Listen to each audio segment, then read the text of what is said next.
I love it when I get to have conversations with fellow entrepreneurs, just to talk about their journey to success, the challenges and the stumbles that they had along the way. And today we're able to do just that. I never wanted to be like my father, so I never wanted to be a chef. Yeah. So originally my first passion was actually law and criminal justice. Oh, okay. I still remember to this day when I walked inside the kitchen, and it was me and my fellow friend, and we walked inside the kitchen, and she said, "Which one of your ugly boys is Corey?" just like that, right? So I said, "It's me." She said, "Oh, you and me." There's nothing I don't do in my own business, whether it be plunging in the toilet, cleaning up vomit. There's nothing I don't do because I've done it all before. Sure. When you start to do things repetitively and everybody doing the same thing over and over, then you feel as if, man, what's next? What's on the challenge board? I could come in here, set up pastry station, op station, means MMJ. Could do this with I could do all this with my eyes closed. I could run this line. I could do all this like I cocky now. And I want race. I want more money. I want a title. I want give me meat.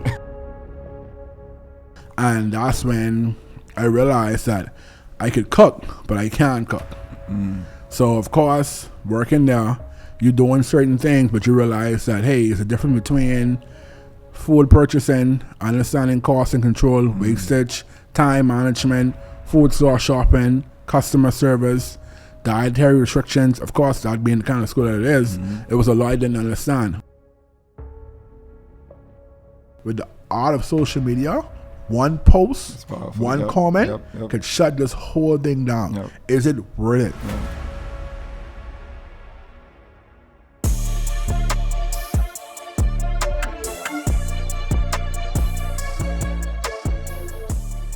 All right, what's up? What's up, everyone? Welcome to the new episode of the Myles podcast. This is Myles Jr. I'm your host, and as always, the vision and goal of this podcast is to entertain, educate, and elevate you miles high above your fears, your doubts, and any limitations that you may think exist, always knowing that those limitations only exist in your mind. All right? So I got a special pod. I know I said it all the time, but this is truly a special one. I love it when I get to have conversations with fellow entrepreneurs, just to talk about their journey to success, the challenges and the stumbles that they had along the way. And today we're able to do just that. I have in the studio with me a entrepreneur in his own right. We're gonna dig into his story today, but we have Chef Corey Small with us today. Let's clap him up, everyone. Thank you. All right, man, Corey, man, welcome to the pod. I appreciate you joining in. Thank you for having me. So I've been watching your story, for a number of years now. Okay. My wife knows you very well. You guys used to work together back in the day. And I've just seen your growth. And I thought it would have been, very interesting and informative for you to just come on the pod and just tell us a little bit about your story. But for starters, let's get a little bit about your background. So like growing up, what school did you go to? What got you interested in culinary? Just tell us about your background as a young teenager. Okay, well, for the most part, I'm a government school product child from primary school, junior school, straight up to senior. So primary was Richmond Primary, junior was AF Atley, and senior was government high school. Okay. Cooking has always been in my element. It's always been around me. Of course, I come from a pretty small family, but Sunday meals was always that cooking meal. My father's actually a chef by profession. I mean, what we call cook, but he's actually a cook. All his life, from he was 12, when they call working on the banana boat, he's been doing it all his life.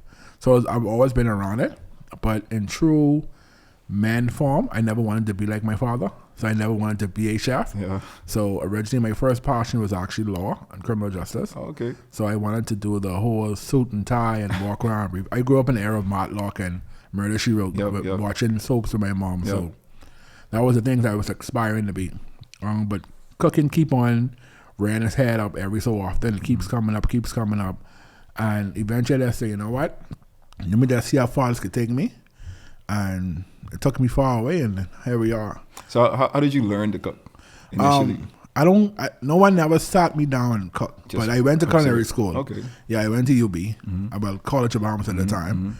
But cooking, the true lessons happen inside the kitchen. Okay. So there are a few juggernauts who helped me along the way. Chef Cheryl McKenzie, she was a former executive chef at Hilton. I started Great Cliff with Elijah Boat. There was a foreign chef I worked with, Chef Joshua Campbell. He's now in Cincinnati. He was actually the executive chef at Great Cliff. And of course, the frontline cooks. A lot of them threw a lot of stuff at me, but also threw knowledge at me as well. Okay. So, but before that, right? So, like growing up, you said your dad was a chef. You didn't want to be a chef, so you wanted to do law.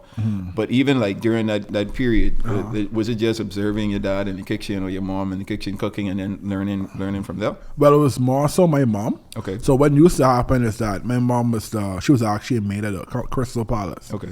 So she always used to get up early in the morning to go to work. So what happens on Saturdays when she got off from work, she normally would go home in the bed, catch herself, and then she would say, Corey, dice me up a sweet pepper and onion. So what I'll do, I literally get a cutting board in the room and show her, say, are you doing this right? And she said, yeah, I do like that. And then they move from seasoning fish, cutting the pepper, mashing the pepper and the salt up, seasoning fish, playing with seasons inside the kitchen, and learning how to season chicken, season meat, letting it sitting aside, not knowing it was marinating. And not just thinking, why she taking so long to cook the food and then season. So as I got older, I started to learn the same techniques I'm now doing now, like letting the meat rest before you cut it, because you don't want the juices come out of it, but just saying, she said, oh, leave it, don't turn it off now, or shutting the oven off 5 minutes before the temperature is actually ready for the meat. So certain things I found myself doing now, I just know the techniques of it, the name behind it, but just back in the day, just was cooking. Just doing it, yeah.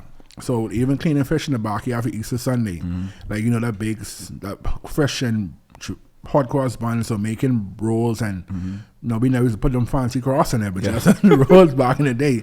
But other than that, it was just like, my mom and my dad always cooked. We came from a small family. We had 4 boys in the house and 1 girl.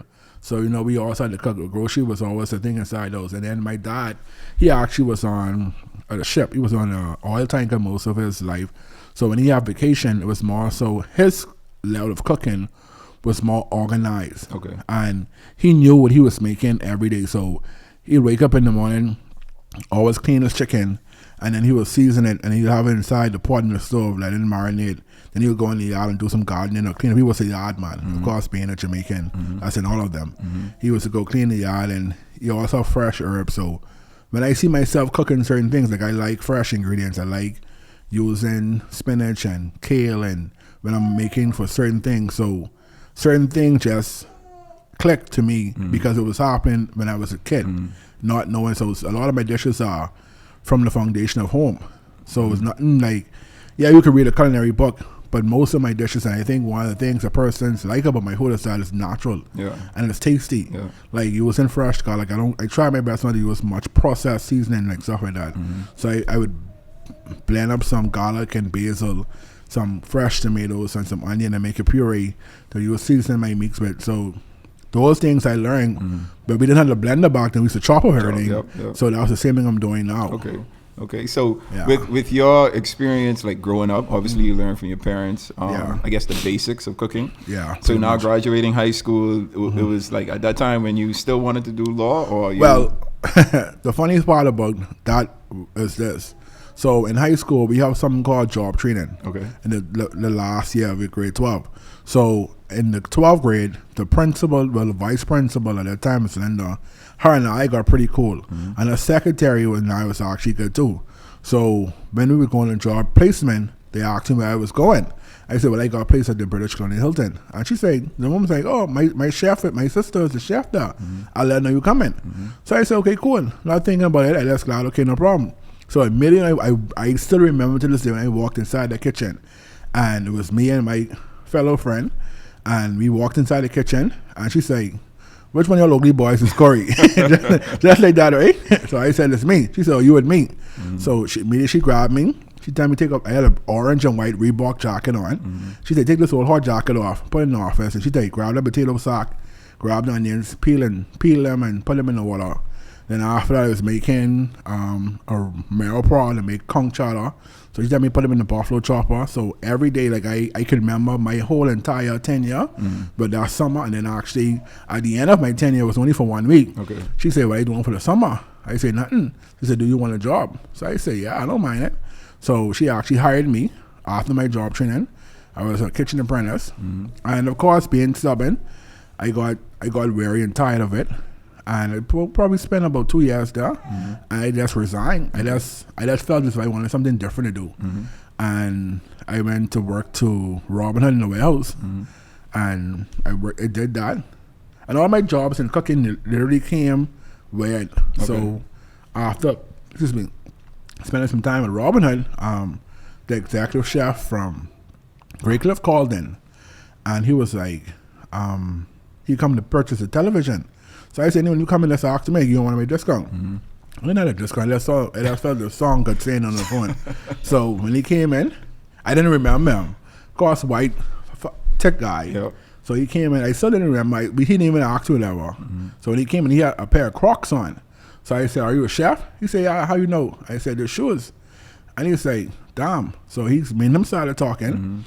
And he asked, he said, "I'm looking for a job." Of course, yeah, I'm looking for a job. If you're looking for a job, but you want a job? Yeah, he's like, looking for a job. Because when we spoke about culinary terms. He was saying certain things. And by that time, I still knew. And by that time, I was in college, still studying law, but also I had more culinary classes. I had a double major. Okay. At that time, and COB was allowed you to do like minors, right? So I know. So hold on, you were I was in college now. Yeah. Studying law. I had doing culinary on the side. Wow. Okay. So at the time, I had some. So hold on. What made you choose to do culinary as a minor? What happened when I applied to COB already? I already was accepting the culinary part of it. Got you. So, but when I went to do culinary, most of my classes I couldn't take because I was still doing college prep. Okay. So with college prep, they still intertwined some of my law classes, and so I was able to do like some law classes like Felix Bethel, God rest his soul. So those are persons who were part of those thingam. Got you. So that's how that ended up happening. So apparently I went on an interview to Great Cliff. He accepted everything, so I got hired. But I was still trying to work to Robin Hood, still trying to go to I was all over the place. Just trying to figure out what I'm going to do with myself. Sure. So how old were you at this time? I probably was a good 17, 18. Okay. Yeah. So I was doing all of that, then went to Great Cliff, started working to Great Cliff, and I think Great Cliff is what took me to where I am in terms of, we'll get to that road now. High-end clients, seeing like gold glitter, serving Jay-Z and Beyonce, serving like the king, one of those king in them Arab countries and stuff like that. So no one like what high-end is all about, and also entrepreneurship, because I mean, despite the growth of them, it's still a family-owned operated business, and it's still entrepreneurship in its own way, shape, and form, despite the success of it. So that's how I got into cooking, and literally, ever since then, never turned my back on it. So you started, at UV. You were going to school, and then you went to Robin Hood. Yeah. Robin Hood, then you transitioned to Great Cliff. How long were you at Robin Hood? I was at Robin maybe less than a year. Well, no, sorry. You started at British Colonial first. I was at Hilton probably about a year and a half. Okay, year and a half. Then I moved from Hilton and moved to Robin Hood. So about a full year, if that. At Robin Hood only? At Robin Hood. Okay. And then I moved from Robin Hood to Great Cliff. And Great Cliff was mostly about, I want to say about 2 to 3 years I was there. All right. And then you transitioned from Great Cliff to tourism. Okay, the Ministry of Tourism. Yeah. All right. Yeah. So, but the bulk of your, I guess, learning experience, were you still going to UB, studying culinary while working at Great Cliff? Yeah. Well, Great Cliff actually started to pay my school fee. Ah, okay. Yeah, because what happened, once again, that's being nosy around other chefs. Great Cliff had this thing one time. So hold on. It's a lot. You say something that's not. No, but you said something that's important, right? Like, you calling it nosy, but a lot of the times, like, people want to help people, but you got to show interest in wanting help. And I think, like, that's what you were doing, exactly. right? Maybe being closed mouths. Don't get fed. Yeah. Right? Yeah. So you remind me about that when you said that. Remind me that same. I can tell you how we get to Oasis. Okay. All right. So you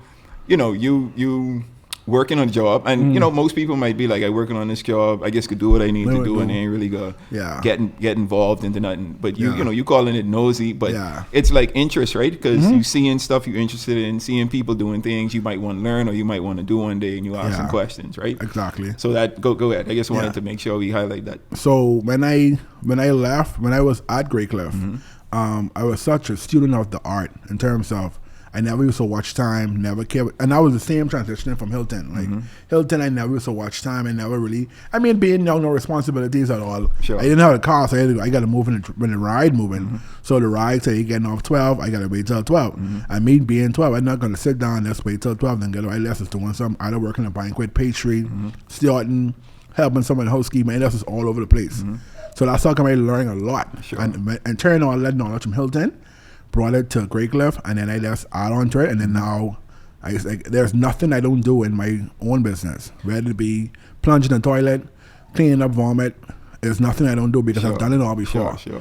So when I was at Great Cliff had this chef thing. I don't know. I don't know what it's called. It was something in partnership with UB. Okay. And what ended up happening is that a lot of apprentices came at Great Cliff, and they had to work alongside certain chefs, and every chef had a different cost.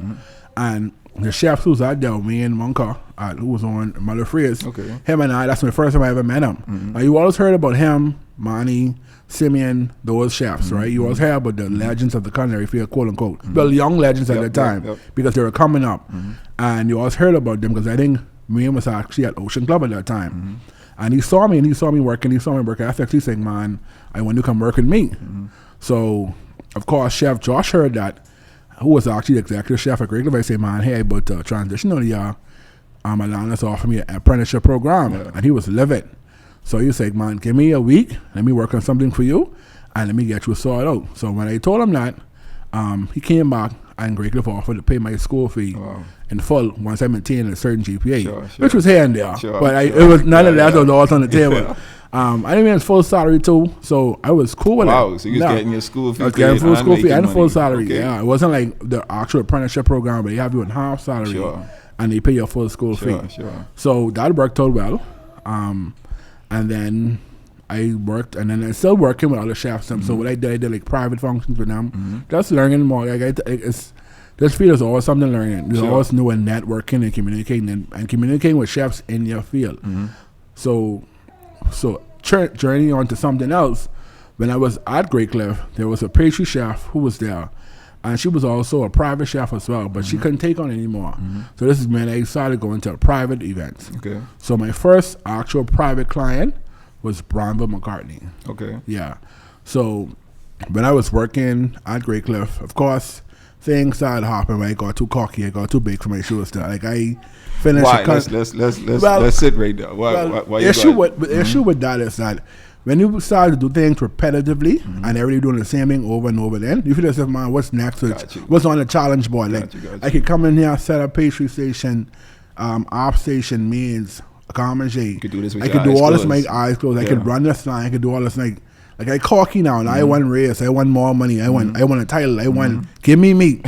Forgetting that, hey, these people actually brought you to this. Because if they didn't pay for you to go to school, if they didn't still allow you to work, although you was coming late, although you was messing up, although you was doing fooliship, and now you just get a little good. Now you cocky and you arrogant. Did you notice it at the time? In the moment? At that time, no. At that time, I just was being stupid and young because I wanted meat, especially when you wrong chefs them who was coming back to UB and talking about how they was working the private event, and they working to this key, and they about 2 and 3 years older than you. You know, everybody have their own story, part of the story, and I left as being stupid, acknowledging it now, and I think I left Great Cliff out on a rage, and by the grace, I was still kind of sad because the chef who was there, she would have given me a link in terms of working at Lisa McCartney and Bramble McCartney at that time. And she had a school which is Meridian. And I was working as a private chef. And of course I started making money. When we say money, it's not money, but I started making a couple of dollars because I was actually running the school program, and that's when I realized that I could cook, but I can't cook. So of course, working there, you're doing certain things, but you realize that, hey, there's a difference between food purchasing, understanding cost and control, wastage, time management, food store shopping, customer service, dietary restrictions. Of course, that being the kind of school that it is, it was a lot I didn't understand. But I was able to. I was always a MacGyver. I could figure things out.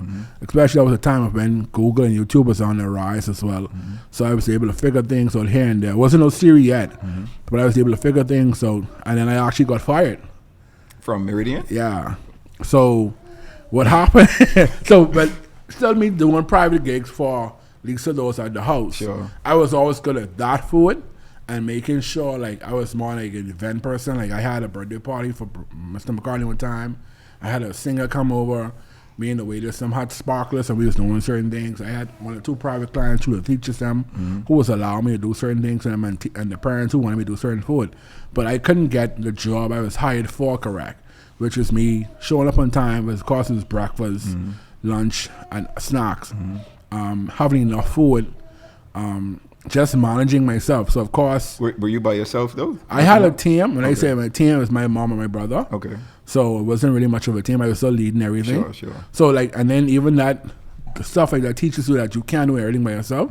So while I was doing that, I would have already finished culinary. But me still being stupid, because I was making money, could afford school fee. I was still trying to do law. So I was doing law private. I was still have a full-time girlfriend. It was just all over the place in my life at that point. It's still all over the place in my life right now. But it's a little bit more calmer. Sure. But I just doing too much. And what happened is pretty much Lisa at the time, she said, hey, she understands, but this is not the place to provide on-the-job experience. I always remember the email. It was a Saturday. I was by my girlfriend at the time, and that's when I had my BlackBerry, and that's when emails actually came to your phone at that time. And I had a BlackBerry bowl. I remember that because I found it inside the taxi cab when I been to Tampa, and I had that. I was being honest, I could do that. So I had that, and an email came through, and she said, she said, Corey, we love you. We understand what's happening, but this is not the place where we could provide on-the-job experience. And pretty much she said that she just wants to end the agreement between her and I and me running the cafeteria. She said, you're a great cook. I believe you're going to be a great cook one day. But at this current time, I cannot allow what's been happening last semester to continue this semester. And how did you feel in that moment? I was upset because I felt as if I did so much for them in terms of extending the olive branch, whether it was even like, and I remember, hey, you came like, so you were not really working overtime. I was doing events for them at their house, which was at a great, like, I feel as if it was at a great loss sometimes, but just wanted to gain the experience. And then actually at that time too, that's when I started to work at tourism. So how did you get the job at tourism? So you got a job at tourism after you got fired? No, I had a job at tourism while I was at Great Cliff. Wow. Okay. Yeah.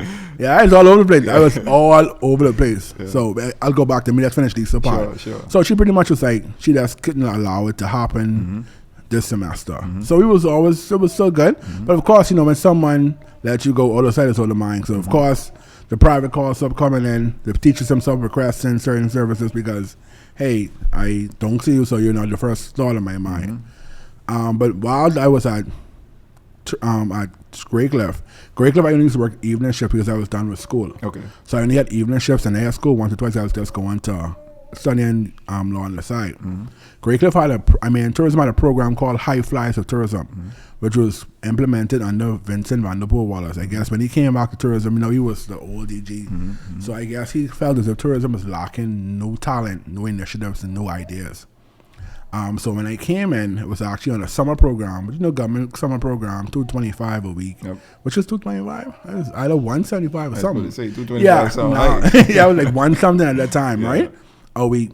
We was just working different sectors of tourism. We was working, but my first sector was Downtown NASA Partnership, DNP, which actually I worked under Vaughn Roberts, who's actually the person in charge of political affairs at Atlantis. I don't even remember me, but I remember him. He was actually the first person in charge of Downtown NASA Partnership with the Canaris brothers. They were trying to revamp and redesign downtown with the Jackson Burnside.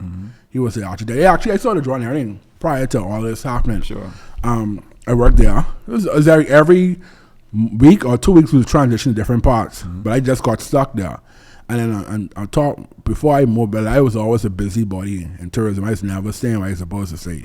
So I'm like, how person sit at their desk, eat their crock and drink tea. I don't even drink tea. Yeah. So I was always in the main tourism, in HR, buzzing, in accounts, all over. Like, everyone knew who I was, despite in communication, like, despite me not being an employee, and they know who I was at that time. And then, of course, a lot of the events that happened at tourism played off at Great Cliff as well, prior to because they had events at Great Tourism with a partner with Great Cliff on and work at Great Cliff. I still was there midway, so they knew. So with that happening, Leslie Novel, at that time, was the director of human. I think she's returned back to director of human resources. She said they were looking at help at the airport, and they needed night shift because there's a tourism information desk at the airport that they had males working a night shift. So she asked me if I was interested, and if it works out, she'll be happy to feed or make a record. Oh, so you wasn't doing culinary with tourism? No, I wasn't at culinary tourism yet. Oh, okay. I was at the airport. Sure. Yeah, I worked at the airport. That's where everybody started off. Sure. Bernice Watkins started off there at the tourism information desk. Minister Van der Poel started off there. Pretty much every person who's in tourism now in a high level position started at the desk. That's the dream they sell you. Sure. They start off, then they grow up, whatever. But I went down. It worked out in my favor because that was a night job. I still had not Great Cliff, Meridian in the day, and it would bother tired, but it kind of worked out. And then 1 or 2 days that I had law classes, I was able to go to school and leave and come back. Sure. And of course, I ended up dropping law class because I didn't work out too well. I was making money and I was cool. Yeah. So I just put that in a complete back burner at the time. Yeah. Sure. Yeah. Okay. So got the job at tourism. So I assume you got into culinary at tourism at some point. Well, what ended up happening, once again, connections and asking questions. God bless her soul, Deanne Gibson. She was actually the person in charge of culinary tourism. So because of my interaction with chefs like Wayne, Simeon, Manny, and those persons, Kevin, at that point, they had the culinary team. So while they were building the culinary team, that's before they ever won, they were practicing at COB. While they were practicing at COB, I'd still be wrapping up. So of course I interact, and I know them. So with me knowing them, I end up getting to know her. But of course, tourism always revamping. There's always this revamping in government. Whenever a new government comes in, it's a revamp. So when Obi came up on back to tourism, that's when they took culinary to another level. And by taking it to another level, that's when your wife, everybody, that's when social media was taking the thing, doing the Super Bowl ads, those things started to take effect because social media was a new thing. And also culinary was a new thing because that's when Food Network is really out there growing and all that stuff. So upon that happened, that's when the culinary team actually won the Taste of the Caribbean. They got gold in certain plates, the steak, sauces. That's when Marv Cunningham actually came up as well. He won. He was the bartender. He won. So with that happening, her and I spoke, and she was like, she needed someone in her department who knows culinary. So of course, me being eager, I said, man, let me jump in that. I won't get in that. I said, man, I the guy. So I'm thinking now when I get there, I could be in charge. I could be working with her. Boy, let me drink my water. You had to toe the line. Ain't no lying. Ain't no lying there. That's me. Ain't no lying. Yeah. But what ended up happening, me being eager, so I skip a piece. So I was now back at Meridian. I got fired already. Meridian brought me back like a year. In the same position? Yeah, and it's not in the same position because what ended up happening, of course, we reconciled. We explained some things, like where it went wrong. And she agreed where the school went wrong because what ended up happening, what she didn't know, a lot of teachers were putting in orders. So we had a better system. And that was my first taste of SOPs. We had a better system in place where it worked. And of course, with me now being quote unquote transferred out from the airport, I'm now working 9 to 5. So I actually went, I said, hey, tourism has given me a position. They want to bring me in 9 to 5. I can't work here because, of course, school is 8 to 4, 8 to 3. So I won't be able to do this. And I was just saying, hey, if you could give me this, I'm going to stay here. But, of course, being an entrepreneur like yourself, a numbers got to make sense. And numbers must match. So I just said, we just laughed, and that was that. And I went into tourism full time. So tourism is the only job I have now at this point. I have no Robin Hood, no Great Cliff, no Hilton, no Meridian. Tourism is my only source of income at that point now. So started working in culinary tourism. I was livid because then I really felt my government salary. Because you hustling all the time. So when you got that, it just added to what you already had. Sure. But nothing like when you're working now, only government salary. That's the only thing you got. So when I started getting that and I look at what's happening at work and what's happening, and my dad got sick as well too.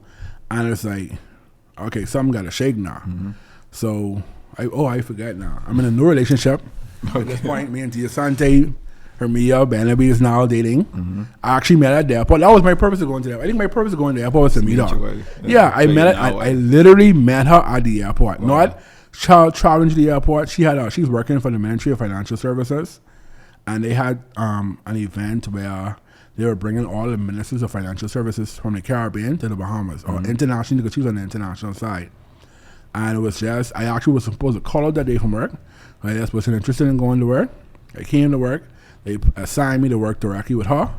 Me and her started talking and pretty much didn't really hit it off too good at first. She bought me lunch that day, which I thought she brought me lunch. And then it came out that they had a per diem where you could buy food for this person. Oh, wow. So she bought me a pizza from the pizza joint upstairs. And every time we would go get pizza from that same place. So that's where I met her. And then traveling along, I actually started working tourism, like I said, full time. Sure. And I work in culinary tourism. Listen, that was the most humbling experience working for full time as government. I implore anyone who works for government, and I understand your struggles. Sure. So that's why I worked for Miss Gibson. Like I say, God bless her soul.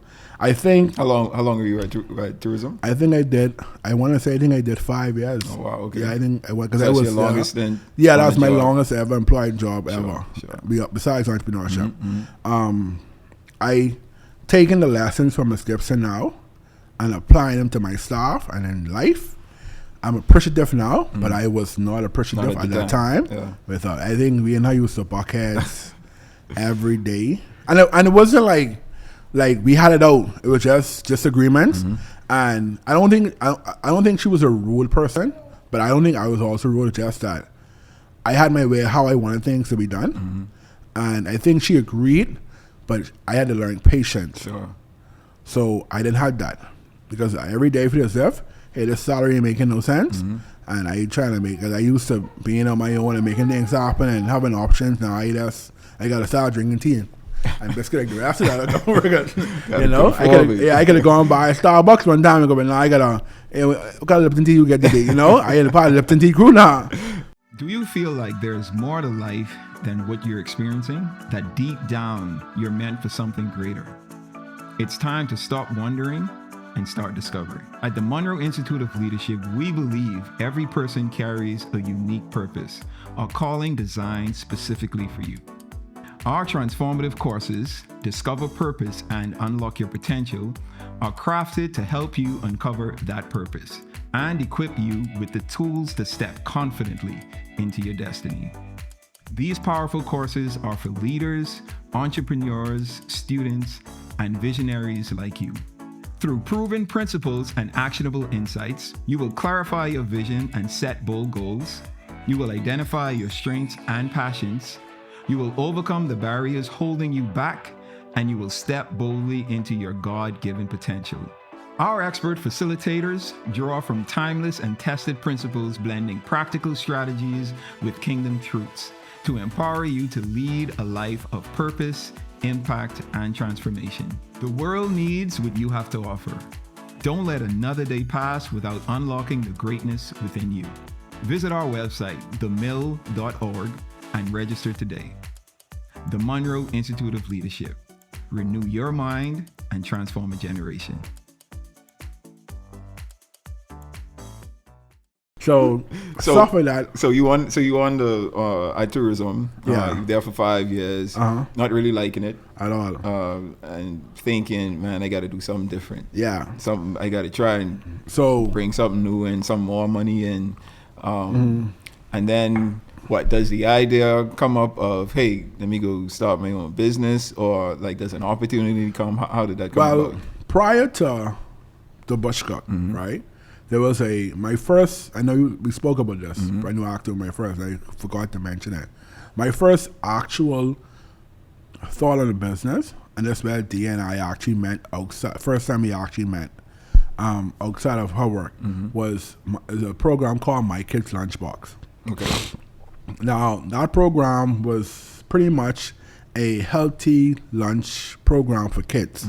So, of course, once again, being in the element of private school, you see the way our parents didn't mind spending the extras for instead of Doritos, a Kalo chip.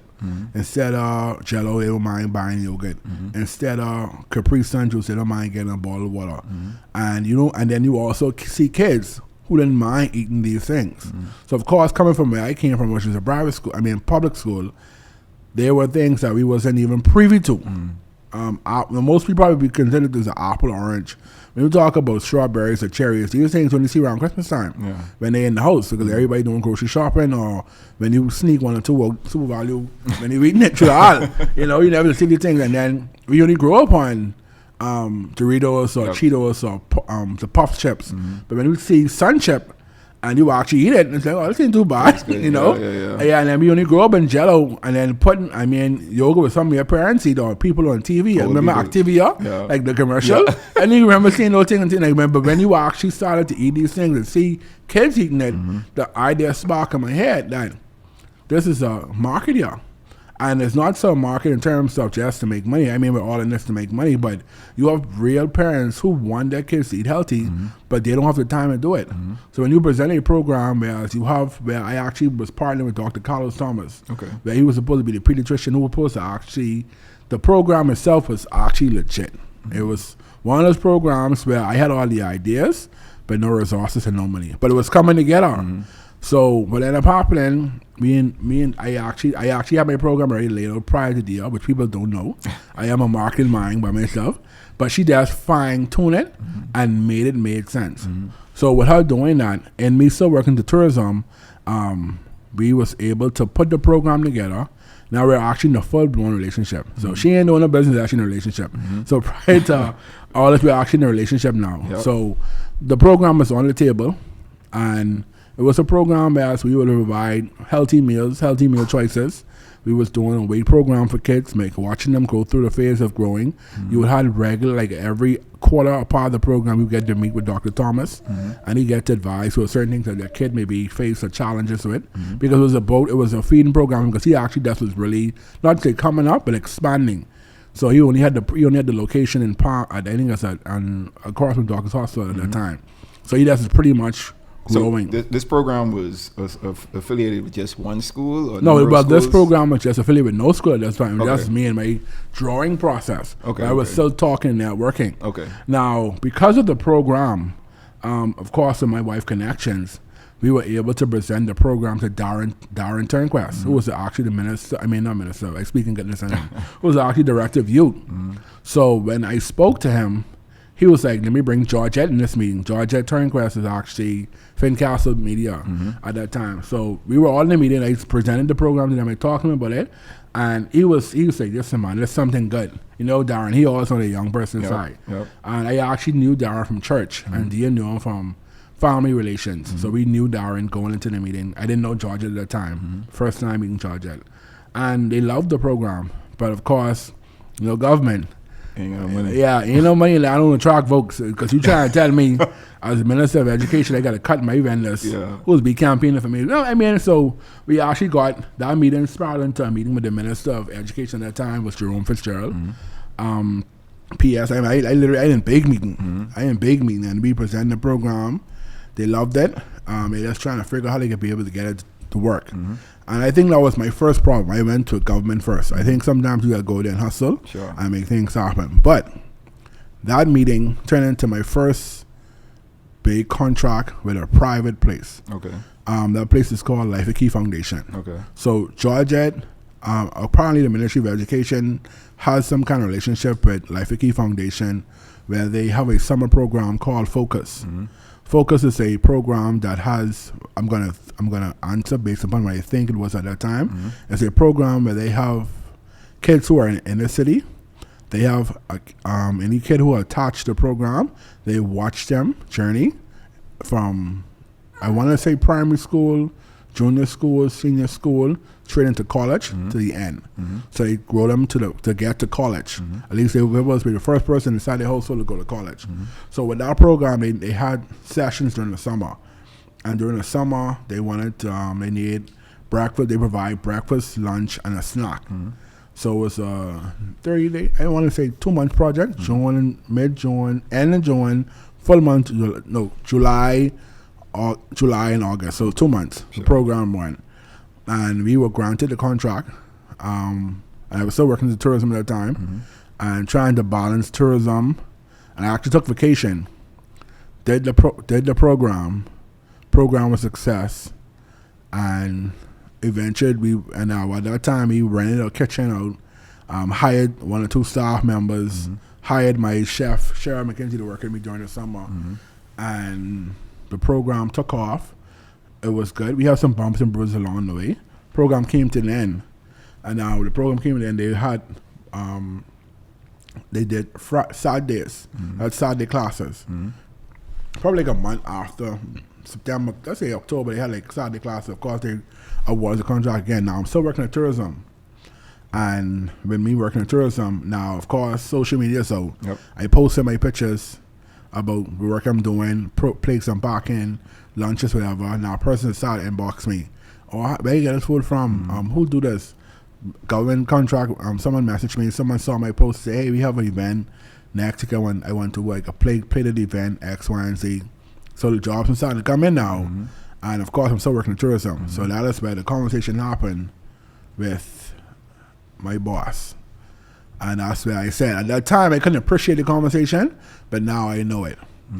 So of course, the program ended. I'm still trying to be all over the place again. I'm trying to manage that. Like I had to work taking calls on my phone, trying to walk out the office and trying to work on a contract with another client, trying to get a job here and there.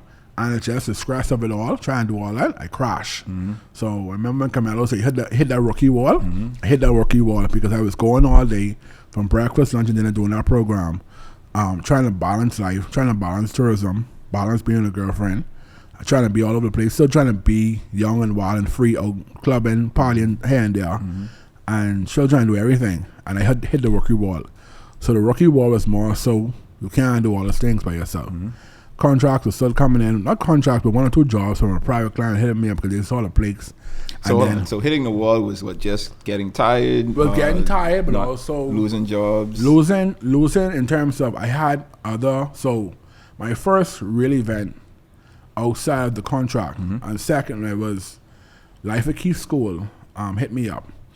And they had like I want to say like a PTA meeting per se, and that contract for the cafeteria was up for grabs at that time. I didn't know that, so they already had a chef they normally used to work with, but he was unavailable. But because of my program and the Life of Key tied in, they saw what was happening. They asked me, "Hey, can I do an event for them?" So I said, "Cool, fine." Give them a quote. They accepted my same team from the program. Because at that time, now the program would have ended, but what happened is I had 1 or 2 schools who still was interested. So I had like a small team. We was doing lunches at certain schools. 1 or 2 parents from different schools was allowing me to come and drop to their kids, and that's why we didn't do our research. So I'll go back to that. So let me just get to where I hit the rookie one. I was like my first deflate. So we did the event at Life at Key. And I let my staff prepare the food because, of course, I was at tourism, trying to do a tourism job. So my staff was preparing the food. So times I arrive at the event, I organize transportation, get the food there, chafing dishes. At times I arrive at the event, food is right on the line. So I in the kitchen, I said, okay, this making sense. So it's good. Not until I started seeing all the plates and started coming back to the kitchen, right? So I trying to figure out, because that's simple, wings, meatballs, finger food, crab salad, finger food, whatever, right? All the plates started coming back to the kitchen, right? So I'm trying to figure what's happening. I'm saying, quote unquote, these white people, they probably didn't want whatever. I'm not saying it myself. At the end of the event, still didn't catch on to me yet. At the end of the event, the principal came to me. She's like, we don't eat raw chicken. Wow.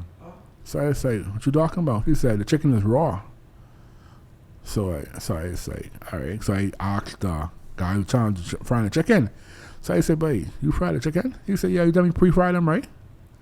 Wow. So it wasn't cooked. So the chicken was pre-fried because normally when we have other events, we pre-fry them and we drop them on site. But we never, the kitchen wasn't up and running yet, so we never would drop anything. So he put the food on the line, and I never went and checked.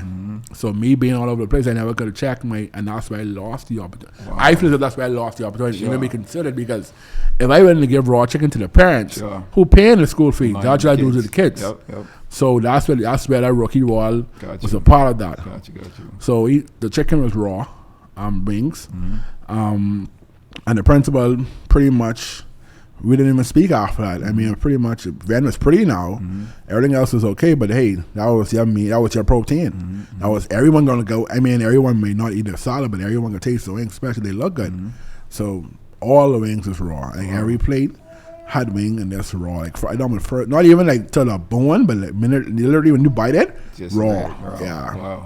Wow. So how was that experience like? Because I know, you say you was running around doing a lot. Probably was in prioritizing things like on the job and whatnot, right? Yeah. So that experience taught you what? I don't think it taught me anything. I just was angry. I didn't allow the teachable moment to come into play yet. Gotcha. It was just more so angry and disappointed. Because I was disappointed in myself because I don't like a disappointed client. Especially, I mean, not to say different clients are different, but that client, because I had the thought process of, hey, now my program can really take shape now. I can be able to go and implement my program, because that's a market that you wanted, and you realize that's a market to go after. And I mean, and it was, and I tell you this much. Those bracket of people, when it comes to business, it's business.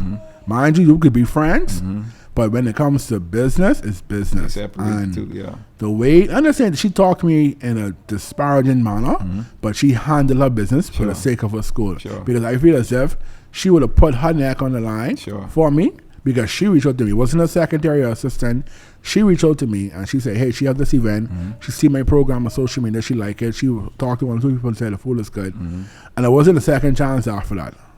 Like how people always say a second chance always come.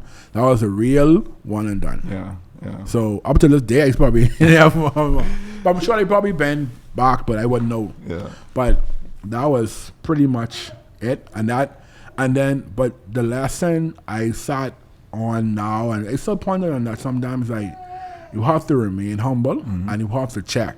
Look. And even sometimes, your name on the line, right? And even sometimes I find myself allowing things to slip, and I always remember that moment. I don't even think I ever told Dia that. I think that when she listened to it, she'll probably know. But I don't think I wasn't even man enough to tell her that, because I was always, I got it. I got a type of approach. I forgive you moment, Corey. I forgive you now after hearing all of the things you went through. It was one Thanksgiving. We all ordered food from Corey. Yeah. Thanksgiving, you waiting on your big plate. Yep. 1 o'clock, 12 o'clock come, 1 o'clock come. We texting Corey, we have food, we hungry. 3 o'clock come, 4 o'clock come, no food. Corey said, I give you all your money back. Talk so about busy working out with so many orders that he was unable to fulfill it. And I was like, I'm not ever ordering from you again. But now I can say I forgive you, because I now understand you were going through the fire. Yeah. So that was 2016. Me and Dia always talk about that. So that was our first event actually to get us a couple.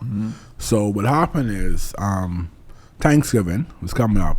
So at that time, her Grammy, God bless her soul, normally does Thanksgiving dinners from her takeaway, which is at Blue Moon, where Bushcook actually went. So Dia, being a marketing guru she is, so this is she's over for that. Yeah. So what ended up happening is that Dia was working in financial services still. And on her personal laptop, she had access to almost like 3,000 emails. So when we was trying to create our own email broadcast list, she ended up tagging that email broadcast in. So our menu was like broadcast almost like 3,000 people. Oh wow. And that's me, us her sending that there and me advertising on my own. So we ended up with like almost like $1,000 for Thanksgiving. Wow. At no point did either of us said to ourselves, this is too much.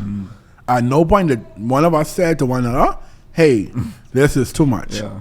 So we literally trying to find the resources where we could cook all this food. So we didn't get now. I had a chef friend of mine who allowed me to use his kitchen.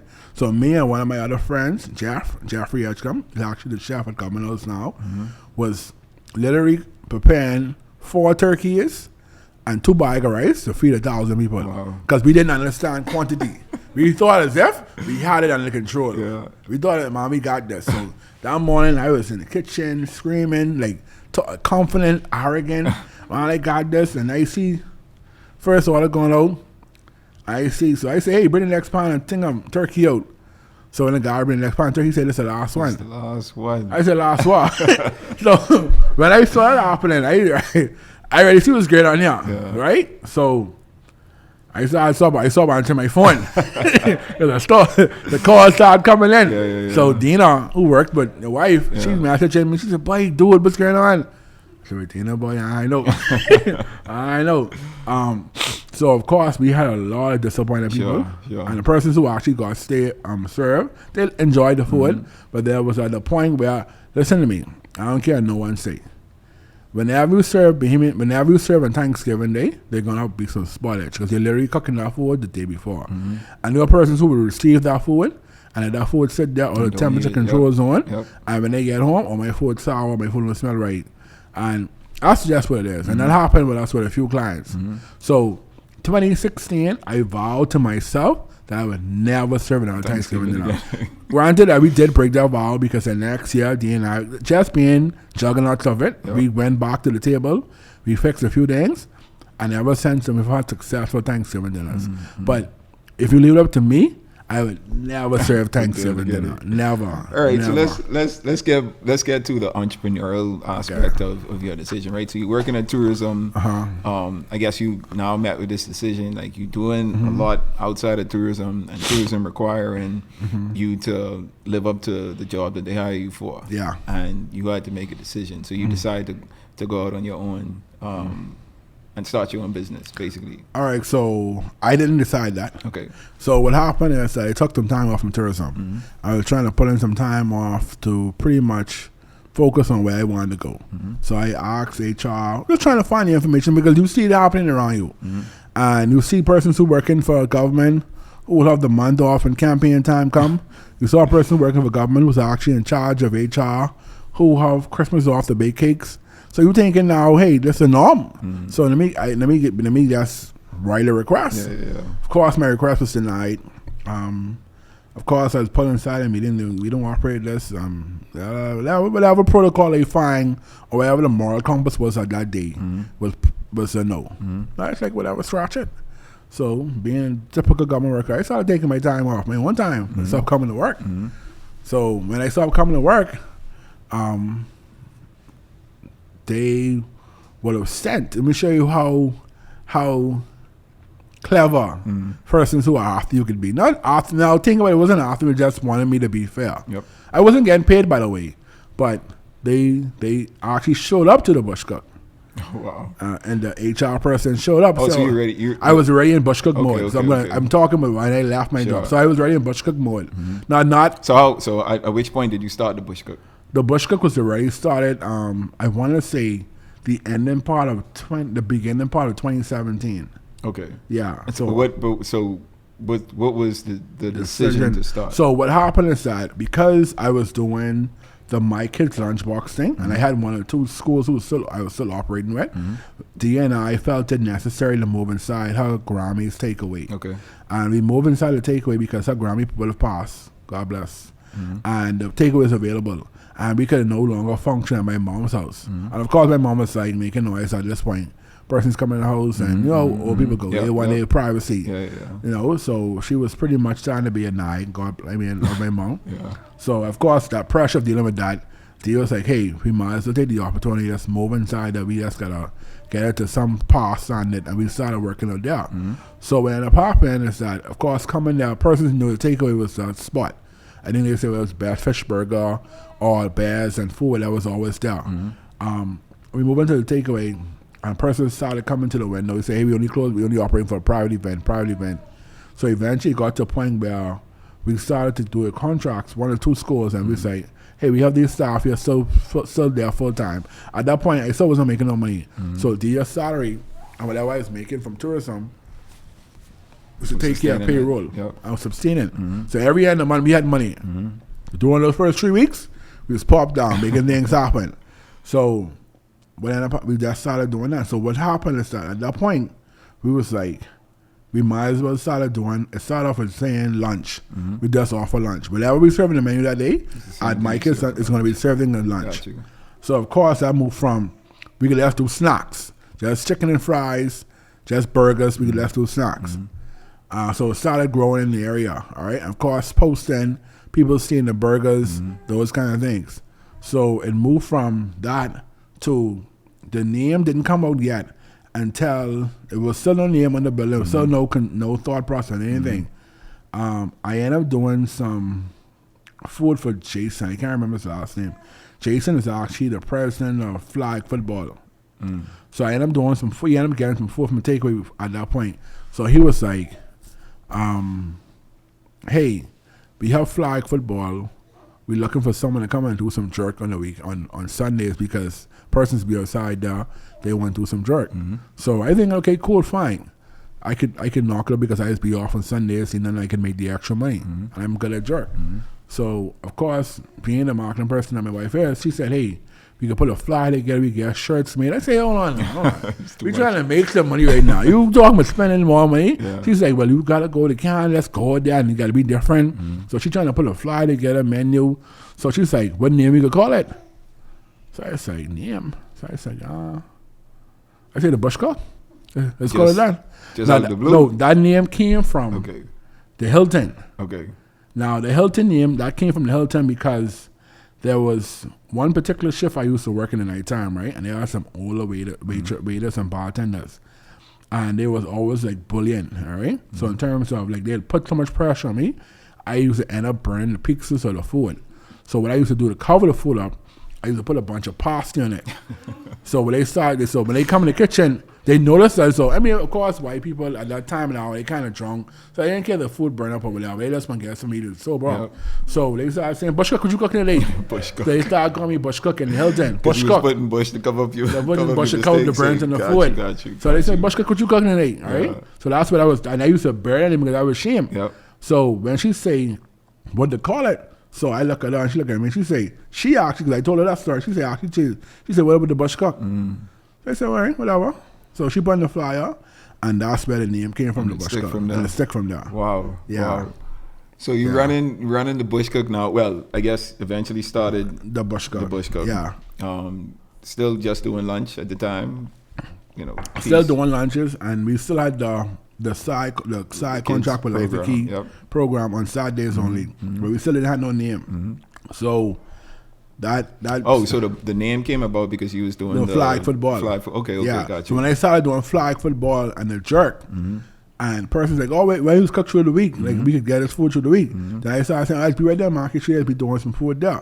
So of course, persons from flag football started coming there, saying, man, I come in to get one of them jerk, because I started doing jerk too on the weekends, and then I started doing my other menu, and that's what we really put a menu together. We started doing breakfast, so we started doing like the omelets, shrimp and grits, started doing eggs and tuna and all that stuff. That ain't a lot, like, cause I always used to look at the Bush Cook menu and be like, bro, y'all just offer everything. So once again, marketing minded, and she said, it's like, you already have pork chop on the we have a pork chop burger, right? So you already have pork chop. So why not do a pork chop snack? Why not do a pork chop fettuccine? Why not do a pork chop dinner? Because it's still the same pork chop. Sure. So, but it's different concept. Once again, not really thinking about it. When we look at our menu, it's like, this menu really huge. That menu was a binder, bifolder. So we really thought about it. And it's like, no, it wasn't. At that time, it wasn't not because you have energy. Like I bouncing around. I didn't care. So I bounced around making things happen and started working like 12 different stations and whatever. So we just started to grow because the name got it there and people started seeing the food. And I think that's where I'm going to take it and say it. I think we were the first food industry to be on social media in terms of in the Bahamas, in terms of posting our food, like live in the moment. Like, come and get it now. We making this. Like, as soon as I make a burger, I take a picture and I post it on my social media page. Right? But I don't think we could just share on WhatsApp. I don't think WhatsApp is out. I think BBM might still have been out, but I think it was more so. WhatsApp might have been out, but everyone wasn't on WhatsApp. Especially sharing and stars wasn't out yet. So social media was still the same. Like I remember in my phone now, like most recently, like they say 9 years ago, a burger I'd post or whatever to come up and stuff like that. So those things started to trend. So once I started trending on social media, of course, work started to see it. And noticing, hey, this boy in the work. I think she used to have this conversation. Yeah, this boy in the work. This boy selling food, he in the work. So. Of course, the conversation happened with HR, and they actually send the delivery person, the mail person to my work, pretty much giving me a letter saying that, hey, they agreed to giving me my time off with no pay. Of course, I didn't know when you have time off, you don't have insurance. So they took away the insurance, took away food. I mean, enough food, money.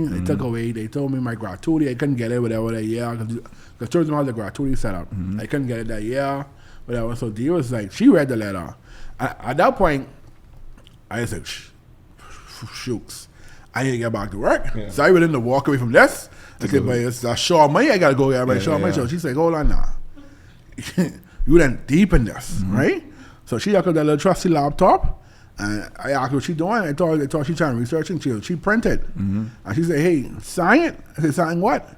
So there's a resignation. This don't make no sense, Corey. You really into this, right? I work and we can figure things out. You blowing up, you trending. I didn't know what trending was.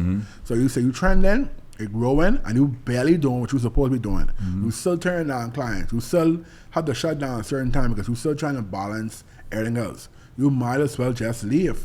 Now, in my head, what young persons leave to is government. Because we thinking we get a little 50 grand loan and we can pay it. Like you thinking those kind of things. So I still was, that was one of those moments where I just walked on faith and I sang it. And I didn't know it was pretty much like a middle finger to the HR department because I guess they was trying to call me out. But I just, because I said, hey, wait, let's wait 1 minute. So they didn't expect you to sign. And see me and the delivery person, Damien, I call us name, me and him was cool. So I said, hey, take this back. So he didn't know he was taking back.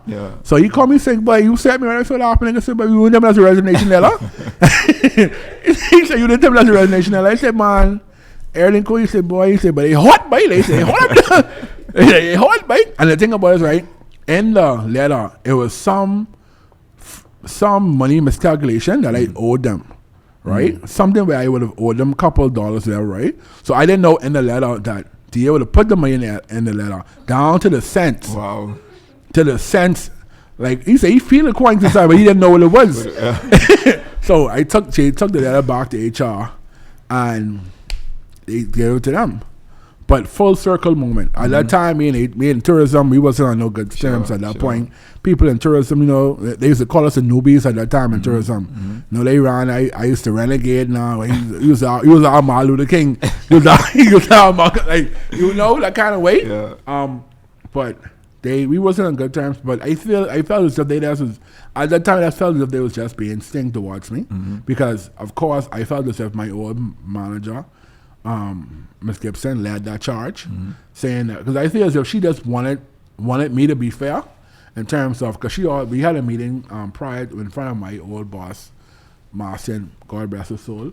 We spoke about and how common to me was you cannot serve two masters. And I like what I'm talking about. What she talking about? So she just was always a person who spoke in biblical terms, and of course me being rude, not trying to even understand what she's saying.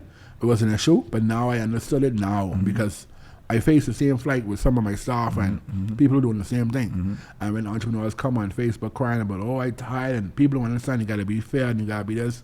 But when you get the real backstory, you ain't putting it in. You ain't putting in that time, and you got to serve. You can't serve too, and that term goes deeper than just serving God or whatever. It goes in terms of anything in life. You cannot. You can't be you can be a student, but you can't serve two things. So that happened. I moved forward. But full circle moment, picking back on that, last year at my first official event at the Oasis was tourism staff party. Oh, wow. Yeah, they hired me to be there. chef. They catered. I catered their staff party. Same HR person who's back now in the spot. Certain people are still there. Everybody loved the food. Everybody was congratulating me. It's like they would have to return home now. That type moment. So that moment felt really good for you. Yeah, I did because I felt as if I was at peace because there's actually a lot of ideas that I wanted to bring back at tourism, but of course, like boy, that ground wasn't too good, so you really just kept quiet on it and didn't say anything about it. And of course, I had one or two persons who would still message me from tourism, but you always go. The persons who make the decisions are still there. Yeah. So I wasn't even about to approach them on that, but when I saw that there was, because I thought they didn't knew who was there, but they knew because, of course, when payment time came, I was able to get paid. There was no problems. Like, hey, let's say, I told my team, listen, if one event we can't mess up on, I check the chicken that night. I check the chicken that night. The chicken was checked. Yeah. So if the one event we can't mess up on, is this event right here. So, so the Bush Cook, you opened it, launched it, left tourism, went full head first into really growing this business. Yeah. Started to do well, marketing took off. I guess your wife is she was leading that charge for that. Yeah. And just growing the name, because I remember, especially, I think it was through COVID. Was it through COVID? Just when the whole you had like this taco situation. Special phase that was going on. Yeah. Tripled over. Yeah. That was COVID. I literally, before I came here, someone messaged me about that same post. Bro, that's when, at least for me, like that's when you kind of took off. Like you got another level, right? That was the next level in terms of not marketing. That was the next level in terms of persons got the new way, because everyone's on social media at the time, and it happened and that's when everyone's going live. Because we went from moving, watching Senior live every night to something else on live. Everyone's going live. Even the PM was going live. Fellow Behemoths, that's the whole trend is happening. Sure. And I can remember that, right? Because we saw it and we was like, wait, we gotta try these tacos. Because these tacos, if they triple out over these tacos, you know what I mean? So, and the food was good, and I think like you could market as much as you want, right? You could send out flyers and all these information about, hey, come try my restaurant out. But if the food ain't good, people, they come in, but they ain't coming back. Yeah, they ain't coming back. They come in one time. They come one time. They say, well, it ain't worth the hype. Clearly, you're doing something there in the kitchen, and people have been coming back and really supporting. Yeah. And supporting to the point now where you've expanded, and you're able to you were able to open. I guess fine dining, Oasis, and you've had that for how many years now? Well, Oasis actually it's less than 2 years old. Less than 2 years, wow! And you're already expanding again. It just blew up. And what's the thought process behind, like, okay, I have this establishment, the Bush Cook, where it's like almost like fast food, quick service, and then you have this idea, I want to transition into a fine dining establishment. Like, what's the thought process behind that? Oasis pretty much came from during the pandemic, which was 2020, 2021, going to, I think it was 2020, 2021, one of those two. I think it had to have been 2020, still 2020. The summer of 2020, I actually got a call from a yacht friend of mine, and he told me, hey, he ended up buying, you have a client who had a chef. The chef walk off the ship. Him and the chief steward couldn't get along. So he said, hey, he want me to come and take over for the 2 nights, the 2 days, and I'll go after that. So I said, okay, cool, no problem, fine. I was home laying across the bread. We just got beat by the day making tacos. So I tell the wife, I said, man, it's the perfect time for me to get away. The team didn't really need me because it was just, only thing I was moving was tacos. And it was the same menu straight across the board. Same seasoning. They knew how I made it. They knew how to be playing. We know going into the day, tacos was the order of the day. So I took the opportunity and went on the yacht. I used to do yacht in past, but I went on the yacht. There was what they call the owner's trip. Now, the owner's trip is when the owner of the yacht is actually on board. Okay. So you have charters, which is regular charter, person's rent the boat out. But the owner's trip is the person who owns the yacht, he's on board. So he was on board, and I ended up cooking. Of course, doing what I do best. I walk in the kitchen I did provision means shopping for the boat. I never did anything. I just knew what was there. So of course, when I went under the boat, the first person it was on my agenda was the chief stew. So I already got the background. She was a person who was very dominant, whatever the word is, dominant in terms of her position. She wants to run things her way, which is fine. I had a conversation with her. I said, hey, let me talk to you for a couple of seconds. So I took her off the boat on Bahamian waters, on the line of Atlantis, and I said, hey, I understand this is your boat, but this is my kitchen. Now we could be respected, and we could have a beautiful relationship, but at the same time, that's how you want me to respect you, I'm going to respect you. How you want to respect me, I want to respect her. So she's like, what are you talking about? You just come here. I say, hey, he down there. Yeah. I say, I need you to bring it down a little bit. Yeah. That's why I put you off, but I know he was going to get loud. Yep. I can see he was a loud person. So she's like, oh, just do your work. I do my work. I said, fine. I'm fine. So we go into the kitchen. I started cooking. She in the kitchen, like she playing, like she looking for things in the kitchen. So I got a green tape. So most yachts they have this green or blue tape, right? So I put a tape on the line, on the kitchen floor. I said, that's your side, that's my side. Yeah. So you don't come on my side unless you ask. So she look at me, and she walk off, right? So she did it. So I had some water I was gonna put in the stove. It was cold water. So when I saw she was coming, I know she's gonna test me. So the minute she crossed the line, I crossed into the water, and the water went in her. So cold water. It could have been hot, but I know she's gonna do it. Yeah. But I've been in this position before. So we established boundaries and directions at the time. But she's like, I said, this is the reason why I tell you to let me know when you come in the kitchen. Because you don't stay behind. English is not your first preference, and now that's my only preference. So that's why I had this here. So we fixed that problem. So I think for her, when I started to cook, and the owner loved the food, she was good after that. So I boiled it down to the fact that I think the chef wasn't good enough, and it was working out hard, and that's why they had to fall out. Sure. So when I started to cook for the owner, him and his friends, he has charter friends, they go on a charter every year, loved the food. So that 2-day trip moved from 2 days to 1 entire month. I was on that yacht. Wow. I was on that yacht for an entire month. For the summer, I brought in how old I was at that time? I wanted to say my 28th birthday on that yacht. And we started off in Nassau, Paradise Island. We went from Nassau to Cat Key, from Cat Key to Bimini, from Bimini to Stanley Key to Harbor Island, and we end up docking inside Miami. That was the first time I ever rode in the yacht. I docked with this big, huge yacht in the Miami port. Wow. So that moved from an entire month. And was it just you as far as just the team? Just me. I was the only chef on board. Okay. And that's how it is on most yachts. You're the only chef. So I went from, when we was in the Keys, we had the provision. Dia had to been taking grocery to the airport, dropping it off, sending me grocery because I was around COVID. So of course planes wasn't moving as much, but they get like private charters and stuff like that. So we moved from, I was able to, I made a couple of dollars. I mean, money was good. Hey, we got since you segue into it, I might as well, So let's talk finances, right? I don't want you to get too personal. I'm trying to get into your business, right? But I do want to highlight the success rate, right? That you've experienced, like from starting the Bush Cook to being able to expand, being able to do private catering on the yacht, private chef on the yacht, and then expanding into Oasis now, and then Oasis itself is even expanding. Yes. How has the financial journey been? Like, how is it growing? How good is it? How comfortable is it? Like, what could you share? What I could share is that it's costly. It's expensive.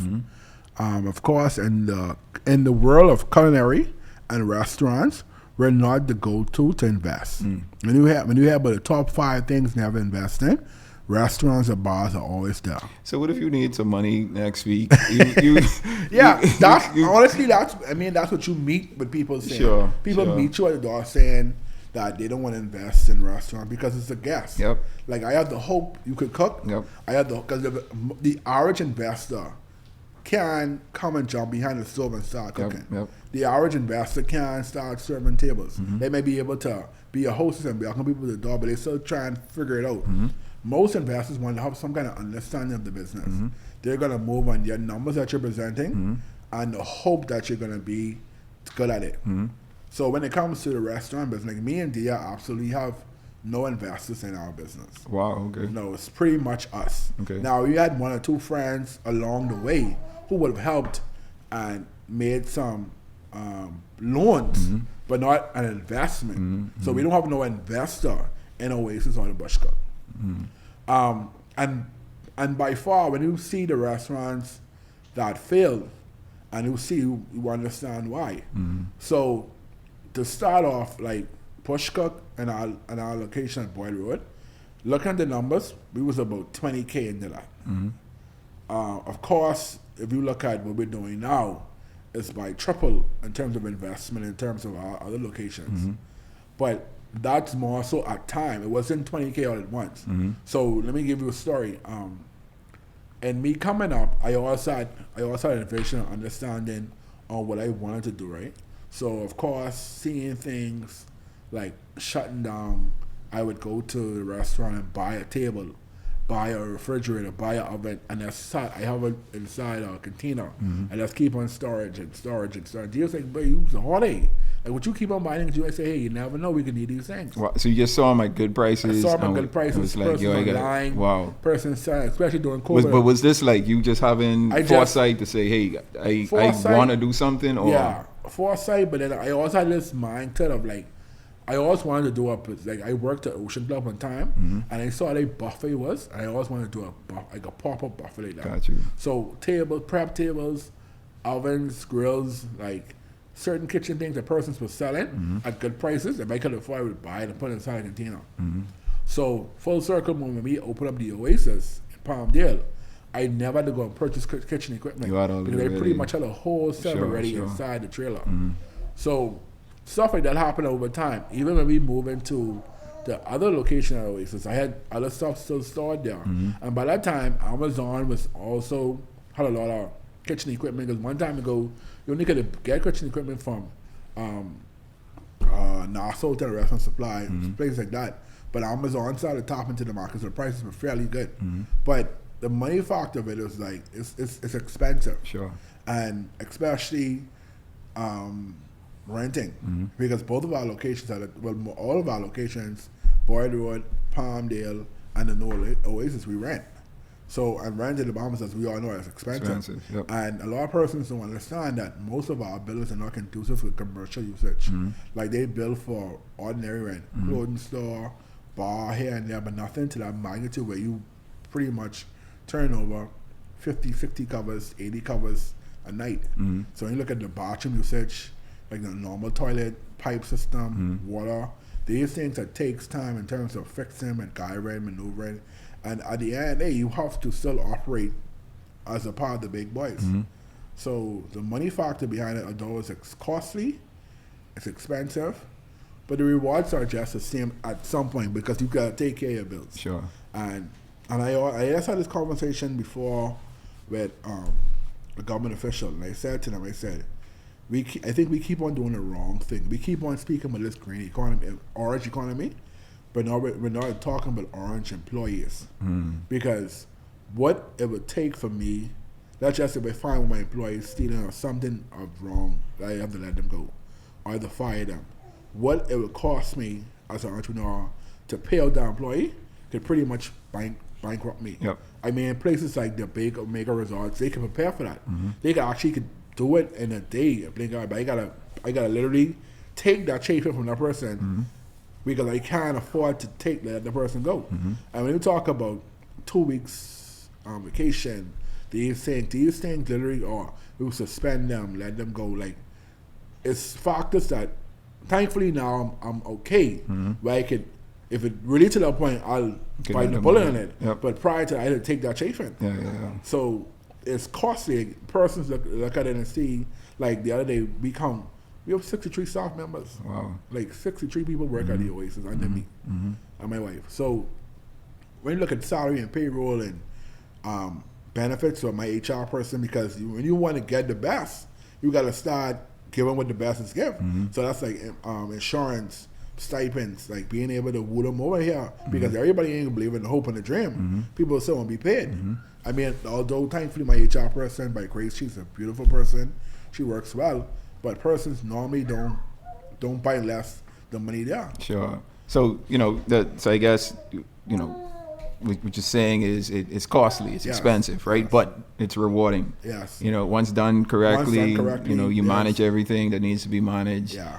Get the right people, because people is important too. Yes. I would imagine you have to find the right staffing, the right people in these different positions to help the business operate and help things be successful. So yeah, man, I'm inspired, by this story. Just your growth, your work ethic. Yeah. You try to do everything all at once. And it panned out for you, man. Yeah. So what's the future for the Bush Cooking Oasis? The future right now, to be honest with you, it feels as if we're ready to grow in the current location again. Okay. It feels that way. It feels so because every night we're still turning persons away. We're still literally, because at Palm Hill, literally, if we didn't have a reservation, we could not guarantee you see there. Now it's actually almost the same conversation unless persons cancel, unless my host is able to maneuver the door, they get persons inside. And this is at the new location. At the new location. Wow. And you guys, you just opened this year, right? Yeah, we opened in February. Wow. So we haven't seen less than 100 covers from since we opened up. Wow. And that's per night. Like this upcoming weekend, we have about 224 in the books for Sunday. We already closed Sunday off. We have 183 on Saturday. Friday is about 200 plus. Wow. So persons it's buzzing. And like I tell staff, we are at the point where we have to maintain. So of course, temper flare. Of course, sometimes we don't always hit the mark. But for me, I'm a quick person to say, hey, comp it, take it off the bill. We actually had a person most recently. My server wasn't feeling too good. She had an eye allergy or something was happening with the eye, and she said that the person brought the dessert to our table and just walk off. It was her mom's birthday, right? And they just brought it, light up and everything, they just walk off. Now, in defense of the server said, Corey, I really don't feel good, but I could push tonight because I know y'all busy. I don't want to go home. I can respect that. So when she's, person, they record everything. She recorded the person. I don't think she intentionally recorded her. It's just that she ended up recording because she brought the dessert to come. Yep. So the person didn't say happy birthday, they didn't do anything. So what I did is that the person messaged me on Facebook. I reached out, I said, hey, I apologize. That's not the norm. It shouldn't happen. So what I did, I asked her for her mom contact and her contact, and I arranged a singogram to go to her mom to sing happy birthday with flowers and all that. Because at the end of the day, there's no excuse for that. Sure. Despite how the server may feel, because they still paid their bill, they still paid their check. Sure. So I need to return that favor to them. Now, mind you, that person didn't come back and tell me thank you, but she shouldn't have to, because that's what she's supposed to get in the beginning. No, and I think that speaks to your work ethic, right? And in managing situations. Yeah. And I think that's why you've been able to maneuver through all of the challenges and obstacles that you face. Because even when it happened during Bushcock, there was a lady who swore to Jesus that how she was food poisoned from us. She said that she had a fettuccine. That was the only thing that she ate that day. And when she came home, she felt bad. Fine. So we got her contact information and we put together like a little take home package, like some meds, like Gatorade, some meds, some little other stuff. And we got it to her. And she said, "Oh, thank you. That was so thoughtful," or whatever. So for us, it's more than just food. It's a service we offer with us. It's like the saying, the customer is always right, right? Regardless of what the situation is. And trust me, I go to bat with my service and my employees for, you want deal, I'm taking these customers side. I said, it ain't about that. Yeah. I say, hey, with the art of social media, one post, one comment could shut this whole thing down. Is it worth it? Yeah. Now, of course, I know my service wasn't that bad. Of course, I believe that. But hey, I get you on my side. We need to bring her on our side now. So it may cost me a few dollars. Like I say, a comp meal, a little gift card, something. But is it worth it? No. So let me just end that and just leave it there. I want to introduce you to the Munroe Global app, the ultimate platform to empower your leadership journey and inspire your purpose-filled life. Access timeless teachings designed to help you grow in every area of your life. From leadership development to personal growth, Munroe Global has it all at your fingertips. With the Munroe Global app, you'll have exclusive access to powerful videos and messages from the legendary Dr. Myles Munroe, a digital library packed with life-changing content right at your fingertips, and a vibrant global community of visionaries, leaders, and change makers just like you. Whether you're at home, on the go, or in the office, the Munroe Global app ensures you never miss an opportunity to learn, grow, and lead. Available now on Google Play and the Apple App Store, the Munroe Global app is your gateway to unlocking your potential and impacting your world. Download the Munroe Global app today and take the first steps toward living the life you were born to lead.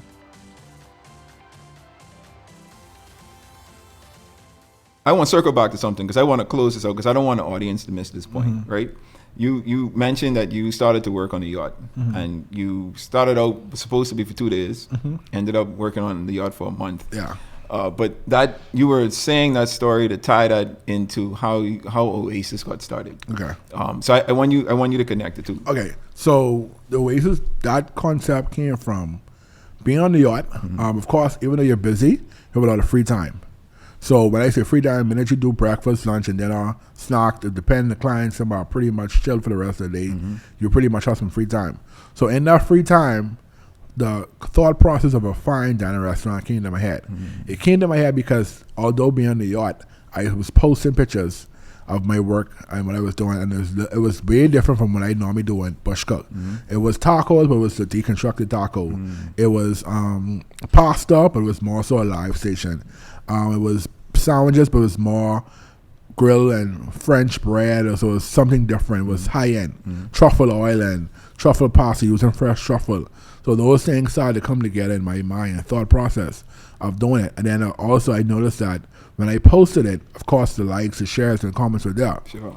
So during COVID, I'm back in town now. Just came back from the yacht. So during COVID, that's when the time where that's when the rental conversations come into place where persons were losing their places because now we're in full fling COVID now. Persons are laid off. Restaurants are now closing. Persons are leaving their establishment and stuff like that. So me, on my route from where I lived to Palmdale, I was actually cutting through Palmdale and I saw the location available at Palmdale. So me, that's inquiring because we're always inquiring about different locations. Now, initially, when I inquired about that location, my thought process was bush cook. So when I brought Dia to the location, she was like, "Bush cook can't come here." I was like, "Why?" She said, "She ain't feeling that." She said, "The saying bush cook." She said, "She don't know what it is, but it ain't gonna be bush cook." So and I ain't even listening now because I was saying, "Hey, bush cook is what I dealing with." Now let's think about a sit down option because persons normally now, and then that's when she said, "Well, how you do sit down? We still in COVID." I said, "We have outside though." She said, "Yeah, Corey, the bush cook ain't it. Something about this place don't speaks to bush cook." So we started talking, and as we started putting ideas together, I started designing a menu. She said, "What about this menu?" We said bush cook, right? So I think about rock lamb, I think about New York, I think about ribeye, salmon, truffle pasta, these things like that. And then her design, her concept coming together, which is the palm trees, the green, the blue. I think we put green and blue together. So whatever. So we formed that, we pinged the ceiling, we putting things together. We still don't have a name. Oh wow. Okay. We still don't have a name. So we almost is done pretty much with the renovations and putting. So when we got Palmdale location, we went on a break for vacation. We went to Universal Studios for vacation. We brought in the New Year's away and whatever. We still was pretty much on renovation. So we got back a new, fresh, still dealing with the bush cook taco scenario, still going, still trending, still doing this renovation over here. And we went to church one Sunday. And in the sermon, Apostle Wells, we went to Living Waters, we went to church. And in the sermon, he spoke about, now I can't remember the sermon, but in the sermon, somewhere along the line, he said Oasis. And he said, there's something about being in your oasis, in your own. And when me and Dia walk out of church, we said, that's the name, Oasis. And then when we said Oasis, say, hey, you could be in Palmdale, all that bustle and hustle and everything around you, but you could come inside a restaurant, you could just feel as if you're not in Palmdale, you don't have to worry about work. And that's why the mood was so cozy. And by that time, we already had all this up. The coziness, the dark tinted windows, the light music playing, good food. Like, you could pretty much walk into a different different area, but you still in Palmdale. And that's where that concept came from with the Oasis. Got you. So it seems like, man, your wife was a big support through this whole process. Pretty much. I know, Sharice, you wanted to ask a question. You want to highlight that point. You know, wives are super important. But we've been hearing about Dia a lot in this pod, and I want to ask you, how instrumental has she been to your success, and could you have done this without her? I'm going to answer this question, I believe. Before I answer that point, let me say this. Even the new Oasis was because of her. And I say that because literally we had a night at Oasis in Palmdale where we got whooped, right? Where it was super busy, crazy. Literally our kitchen is pretty much from that wall to right here in Palmdale. And I talk about narrow. And we got whooped inside that night. And I went in the back of the room. I went on the back door after we finished. I wasn't defeated, but I felt I was tired because literally is no worse feeling than working in a clustered setting. And that's how I felt. And I said, babe, we really too small for this spot. She said, I understand. I said, hey, don't you know the person who up by crypto? And she said, yeah, they're on my Facebook. I say, reach out to them. And she said, I need thing up? I said, yeah, but reach out to them. See what they're saying. Going back again. When crypto first came out, it was Luciano's. When they first came out to go on the market, because it was actually COVID, I saw it on a real estate page. I said, babe, this is a good location. She said, oh, you can pay for that. So when someone she said that, that was off the table. And that was like the start of COVID. Like, it was the first restaurant that closed before COVID. So now we get into now, Oasis is open, which is this year. So going back to it, and I said to her, hey, do you know the person? She said, yeah, she know them. She said, I can reach out to them. So that was Saturday. Sunday, the person who actually manages, who actually is there at crypto, one of the partners, screenshot my comment because I said on Facebook and sent it to me. She said, hey, I saw this, let's talk. Wow. And I said, hey, you reached out to the person? She said, no, I reached out to them. I said, hey, but I got that. She said, well, that must be God talking. It's supposed to happen. So we spoke, and that's how we get that. So going back to the original question, listen to me. As much as my wife and I have it out in terms of business, I would never choose any other person to have it out with. Because for me, it's like, I don't believe in me as much as she believes in me. And for me to say that, it's like, there's been situations where I make posts, cancel, take down, I ain't interested no more, cancel everything, walk out. And she right there, all right, no problem. We can do it. So she's like, okay, ready to talk now? Because we know we could gotta do it. So she believes in me beyond what I believe in myself. And I think because of that, it makes me appreciate her more because I see the work. I talking with back spasms, hurting, having a lot going on. She's still there, 10 toes down. In terms of I don't think persons understand my wife mind in terms of how she thinks. Like, it's always on. Like, in her sleep, she's talking ideas. Like, literally, it took me a while to get used to it. Like, she'd be laying down sleeping, and she was like, I'm gonna say one of our friends' name, no less, that ain't gonna work. Let's try it this way. Or she's talking in her sleep. Asleep. Wow. Or she'd be talking to her boss, say, hey, I that email, that's not gonna work. Let's try, see if we can do this. Or some project that she's working on, and she's like, all right, remember the Amazon order. Like I say, you don't sleep. And that's how she is. Her mind is consistently going. Always going. Now, sometimes it gets her upset because if something until she resolves it, it's going to be in her mind. But the power of her and I, and mostly her, because I cook. That's the only thing I do well. And she cooks as well, but she don't cook. I have that under control. But in terms of putting things together, SOPs, systems, and mind you, we buckhead every day. But at some point, you learn to let persons lead.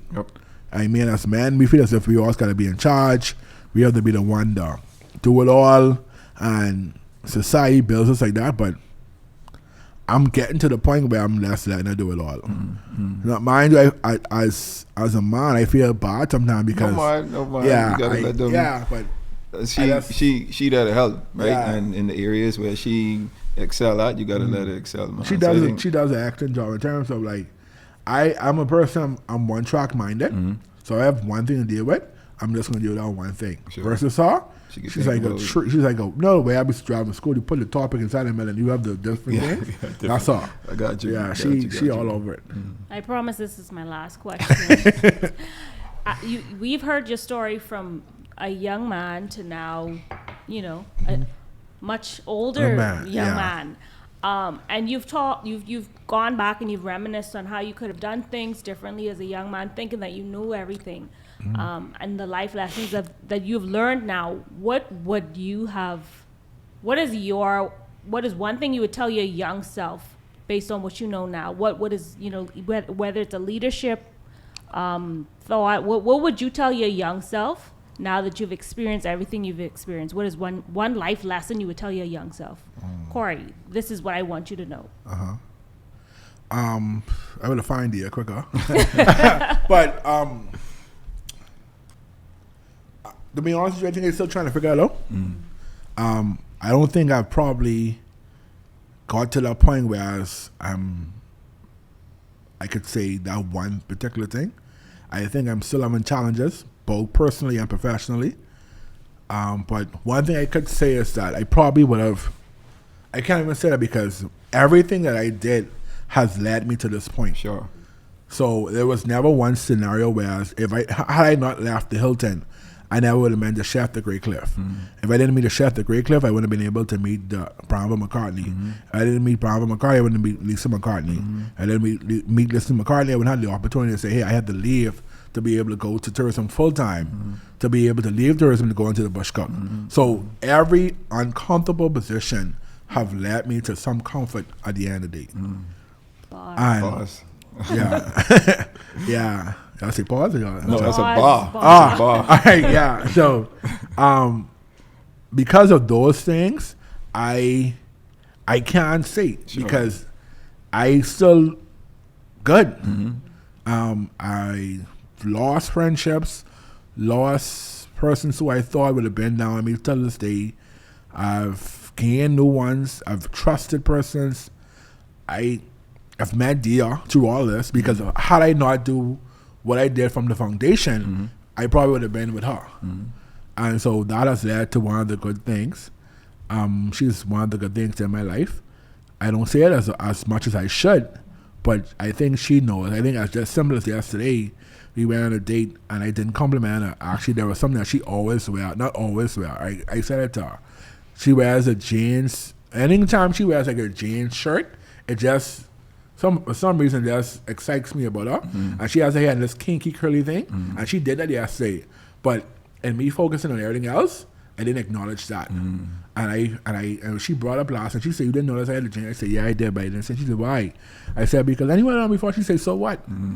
And I said, yeah. So there's certain things I'm still learning to do. Like, I think I literally was having this conversation with myself the other day, saying, you know what?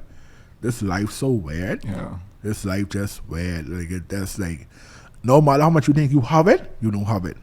Always learning. Yeah, it's always learning. This just disappointments, disappointments, and you could be at the highest moment in your life. And I quote the same segment from Will Smith. At your greatest moment, it's when the devils attack you, right? And I feel as if something like I could be in my restaurant, persons, orders coming in, bar buzzing, money making, and I still there.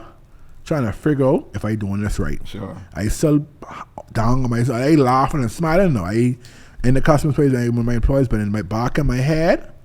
And I think both D and I suffer from it. I think that's every entrepreneur. Yeah. Because me and Sharice have those conversations all the time. Like you never think you're doing enough. Like am I doing, like what I doing? Like is this enough? Am I doing what I supposed to do? So I think that's all entrepreneurs, right? Just always trying to push the envelope. Beat ourselves. So I think to answer the question, I can't answer it because I still think I still figuring it out. Sure. I think I still figuring. Like it's not like a job. Like you said, you had a job.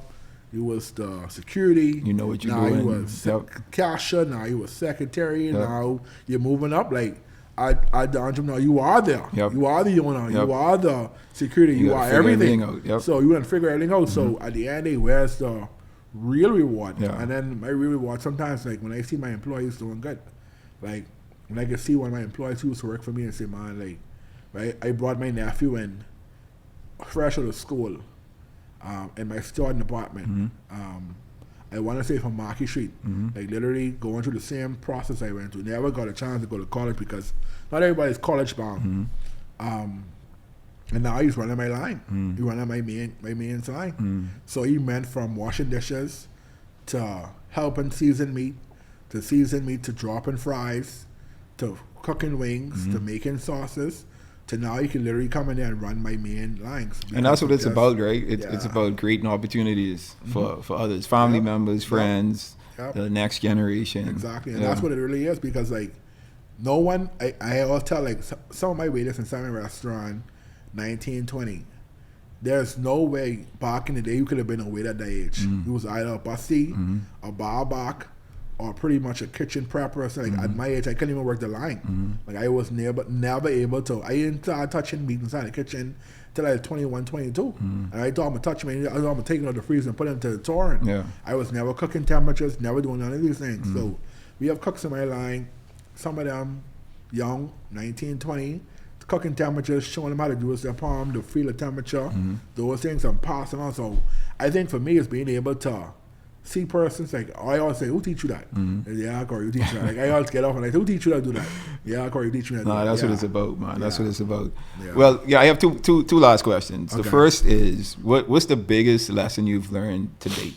Like everything you've been through, what's the one lesson that sticks out to you? Stay humble. Stay humble. Stay humble. Like me being humble has granted me access to things that I never thought I would have seen or be a part of. Now, you wasn't always humble. No. Yeah, I wasn't always humble. That's why I say stay humble. Got you.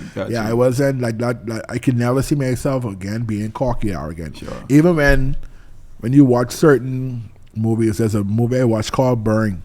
It's a chef movie. And he said to the chef, he said, you can never work for me. He said, why? Because he's cocky. He said, chef's supposed to have this cockiness and flair about them that when he walk into the room, he could take over everything. I'm that chef in the corner who could be quiet. And then when you see my work, you be like, who did this? That's who I am.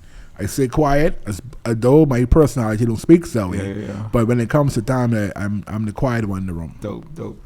And then my last question is, this is a question I ask everyone who comes on the board, right? Okay. And it's how do you define success? I define success, honestly, not want to hit be a stigma around, but I think something that carried me, which our dad said, I want to die empty. So me passing this knowledge on to persons, and I always say, hey, I say, when you see me at my Martin Luther King speech, and I say, I have a dream, I say, when I get shooting with the balcony, I want to die empty. They always say, stop saying that. I say, yeah, but that's how it is. Like I don't mind teaching anybody. I pour into the bartender, the stewards. I've even learning Creole now just to be able to communicate with them people. But I just want to die just knowing that, hey, at the end of the day, someone can remember me and say, like, Corey teaching that way. Like one of my cooks who passed away, I always say, Wesley teaching us. And then me not even knowing, I end up hiring Wesley's son. Wow. Don't even know that was his son. Until we started, he said, but my daddy always thought, but this is your daddy is. I didn't know that daddy might be my daddy. And he said, no, man. He said, Wesley. You mean I'm sorry? I said, yeah, but that's my daddy. Wow. I didn't even know that. Wow. And so even my nephew now, even though he going through that same cockiness and arrogance he having in him right now, I see it and I keep on. I say, bro, I can bite you. Just listen to me. And so me being able to die empty, that's one of the greatest things I always say. Like I want to be able to die empty and know that, hey, at the end of the day, my name can live on because someone can say, Corey showed me this, or Corey teach me this, or I was able to see this through Corey, or remember Oasis? That was Corey. That's what. That's dope, man. That's dope. That's dope. And I think for me, just hearing you say that and me looking at your journey, man, that means a lot. It means a lot, right? Because it's regardless who said it, right? The words are true forever, right? The key should be to die empty, not to die anything left in you, but sharing it with those around you and the future generations. Dope, man. Dope. Well, let's let everyone know how they could taste your food, get in contact with you. If they want a private chef, like all of that, just leave some information. So she told me, hey, make sure let people know it's dining@oasis.com. Dine at Oasis. Make your reservations. Don't call you because they can't come in. So it's dining@oasis.com. Mm-hmm. We're down on social media, Chef Corey Small regular. Instagram account. I still trying again. I lock myself out, but I am there on Instagram, Corey Small. We're there. So Dying at Oasis is the main point. Gotcha. Go to Dying at AT Oasis, and that's us. Okay. Right there. All right, man. Well, go ahead. Where is the new Oasis location? The new location is actually where the old Luciana used to be. Sorry, so it's called Crypto Wild. Mm-hmm. We're right there. Tuesday to Sunday, we go from 12 noon to 4. We break at 4, come back at 6 for dinner. We're looking to expand on Tuesday, but we haven't done it yet. But Monday and Tuesday are closed. Someone's on property, you could be able to meet too. But when I say the Sunday, it's our operation time. All right, cool, man. Cool. Right. So y'all be sure to check Corey out. If you haven't tasted any food from him and any of his establishments, you need to do yourself a favor. All right, so you could be tripping over them tacos. Yeah. All right. So we reached the point of the pod where I want to leave with you a milestone, right? And this milestone is very in line with what we've been discussing with Corey today. And the milestone is success is like a great dish, right? It takes patience, it takes passion, and it takes persistence. Once you keep cooking, the vision that you have will eventually be tasted by people who are the right people to taste that, all right? So just want to encourage you with that. Keep cooking. Stay persistent, stay passionate about what it is that you're doing, and eventually the right people will come around and you'll be able to share your gift with them. All right. So Corey, man, thanks again for coming and joining the pod. I really appreciate you coming to tell your story. My first podcast I've been on. Thank you for inviting me. Nah, man, I wasn't see it trending here and there. Glad to be on there. But I have to bring you back, man, because there's a lot of stuff I wanted to get to, but I just wasn't able to get to because it was we were talking about so much. Yeah. We need Dio on too. Yeah, that's true. We can bring you on your wife form, man. I think that'd be a great part actually. That'd be a great idea. But congratulations, man, on all your success. I wish you nothing but more success in the future. Thank you. Everything that you're doing, man. I hope you keep it up and keep serving those dishes people trip out over. I appreciate it. All right, Bob. With that brings us to the end of the pod. As always, the vision and goal of this podcast is to entertain, educate, and elevate you miles high above your fears, your doubts, and any limitations that you may think exist, always knowing that those limitations only exist in your mind. All right, until next time, you guys stay blessed.